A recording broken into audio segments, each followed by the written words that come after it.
Call of Duty 2 is the sequel to Call of Duty, developed by Infinity Ward and released in 2005 for Microsoft Windows, PlayStation 3 and the Xbox 360.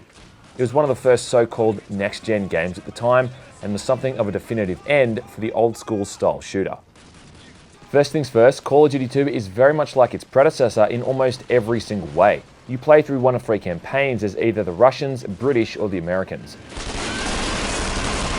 Each of these campaigns is broken up into a variety of so-called historical missions, and they each had their own respective weapons and environments. As before, the Russian campaign steals the show simply because it's got the most originality, and some of the levels set in the blistering snowstorms are still really impressive in terms of visuals and design. Sir, there's a German attack forming to the southeast. It looks serious. The highlight has to be the finale where you hold up in Stalingrad City Hall, sniping machine gun nests and approaching soldiers.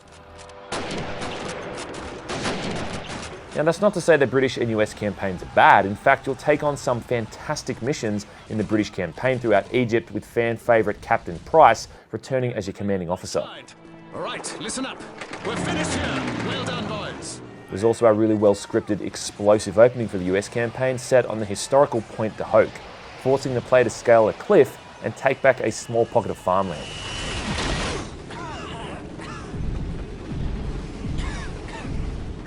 But eventually, both of these campaigns delve into the typical setting that's been done to death, where you move through various farms and villages, taking out MG nests, mortar teams, and all that other filler crap that World War II games are synonymous with. There are some recurring characters in each campaign. As I mentioned before, you fight alongside Captain Price yet again in the British missions, but ultimately most of your allies are just randomly generated soldiers that spawn from around corners, and seem to die off as quickly as they appear. Now, the shooting in COD 2 comes down to a variety of factors based off your stance and whether or not you're aiming down the sights or firing from the hip. As in the first game, you've got three stances: standing, crouching and lying prone, which all affect your accuracy in pretty big ways. Furthermore, aiming down the sights can increase your accuracy tenfold. You'll need to swap out weapons frequently to suit the situation, but also because ammo can only be scavenged if it's for the weapon you're already holding. And as German soldiers often don't carry around M1 Garens or Thompson machine guns, you'll have to be a bit creative on the battlefield. I did find that single-shot weapons aren't entirely useful, only because enemies seem to die from 2 or 3 shots regardless of what gun you're using. So like a couple quick taps from an MP40 will do an enemy in as quickly as 2 shots with a reload in between from, say, a Springfield rifle will, for instance. Something that is immediately different between the first and second game are the visuals. It's leaps and bounds better looking in the first game almost across the board. From simple things like textures, lighting and particle effects, but also through to the sheer scale of some of the battles.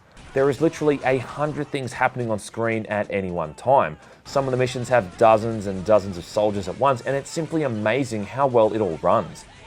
One of the early Russian missions has you hold back a large wave of German soldiers before storming back upon them and destroying an entire building to finish off the stragglers. To say some of these moments are epic is an understatement.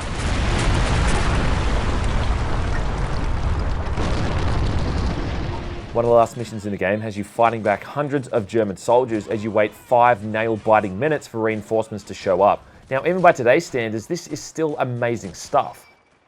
Weapons are modeled with incredible attention to detail, sound and music is stellar with a cinematic soundtrack composed by Graham Ravel, and each location and setting feels real and believable. I'm also impressed by all of the voice acting for both the Allied and Axis soldiers. I mean, this is a game with a lot of polish, and it still shows to this day. But something I guess worth mentioning about this game is its repetition. I mean, you're really only shooting the same looking guy over and over. I know it's a World War II game and all that, so you can't expect to be taking on mutants and zombies, but it does get a bit boring at times. Most enemies are pretty intelligent. I mean, they can run around and shoot at you without too much hassle. They'll retreat when under fire, and they are quite good at flanking you. One thing they are pretty damn good at, however, is throwing grenades. It's this uncanny skill that all the Germans seem to have. Regardless of where you're hiding or where you've positioned yourself, they always seem to be able to lob one right at your goddamn feet with robotic precision, and it's just annoying. This sort of thing becomes even worse on the high difficulties, and in the later levels, you will literally have half a dozen of the things flung at you at once. On the other hand, throwing grenades at them is often pretty much useless because 99% of the time, they're able to just pick them right up and throw them right back at you within seconds. Then on the other hand, your own teammates are close to being completely useless.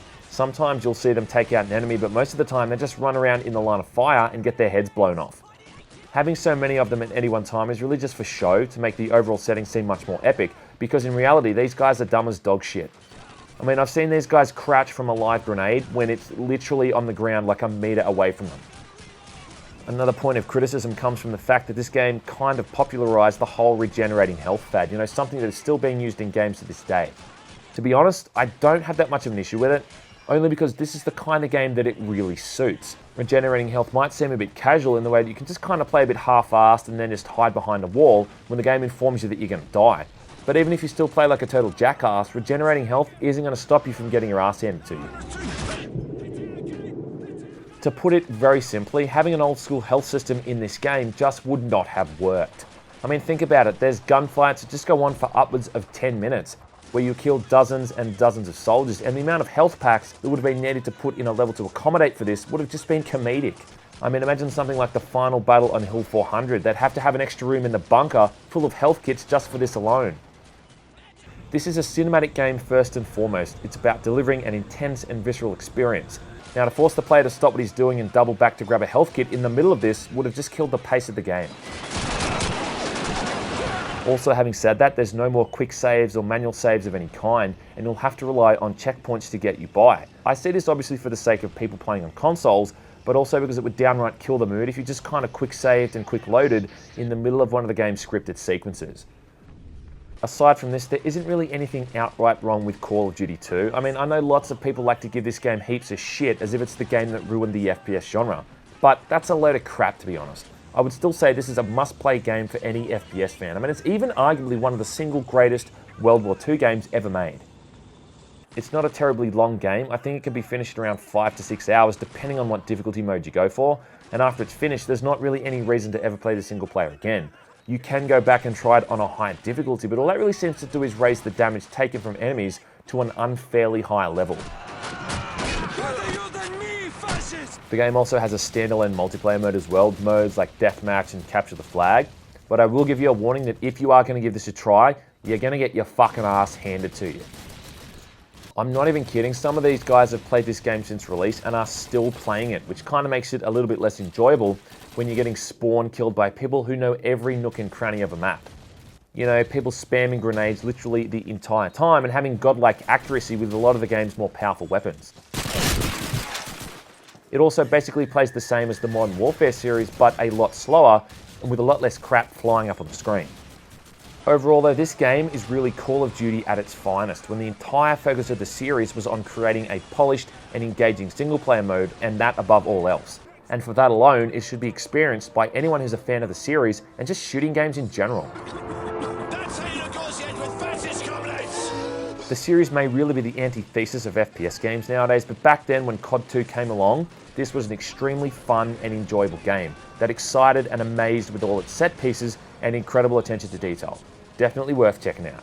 Who are those guys, Sarge? Guardian Angels, McCluskey. P-51 Mustangs, and not a blessed moment too soon. Great job, guys. We did it.